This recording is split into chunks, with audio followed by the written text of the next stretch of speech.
अस्सलामुअलैकुम जी, welcome back another video. छुट्टी हो गई हूँ, सानू बई 6 बजे छुट्टी हुई है तो हम जा रहे हैं। मौसम भी बहुत प्यारा बनया ना अज का, क्या ही कमाल का मौसम बनया अज तो। हाँ जी उस्ताद जी, की फील हो रहा है अज? मजा आ रहा है कि नहीं आ रहा? आ रहा, बहुत मौसम इंजॉय का है। आज मेरा दिल जलेबी खाने को दिल करता है। जलेबी खाने को दिल कर रहा है? जलेबी खाने को दिल करता है। अच्छा, मेरा खाना चाह पीनी चाहिए? नाल चाह होवे, नाल जलेबी होवे। अच्छा, ओए ओए, फुल किथों लिया जी? फुल मेरे यार ने दिता।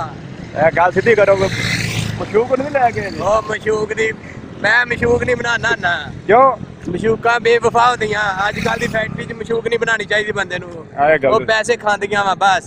ये गल बिल्कुल राइट है तुहाडी उस्ताद जी। वैसे भी ना लोगों दी किसी दी धी भैन नजर रखोगे ना, कल तुहाडे घर भी धी भैन है, एवं गल कि नहीं? गल पर चाहिए शादीशुदा वा अभी जेड़ा लोकां ने टाइम देना सी, आदी बेगम नूं टाइम क्यों ना दईए?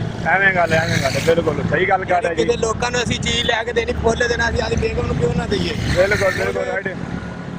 फिर नाले खुश हो जाएगी, नाले मजे लुटेगी। अच्छा, गल थोड़ी बिल्कुल राइट है उस्ताद जी।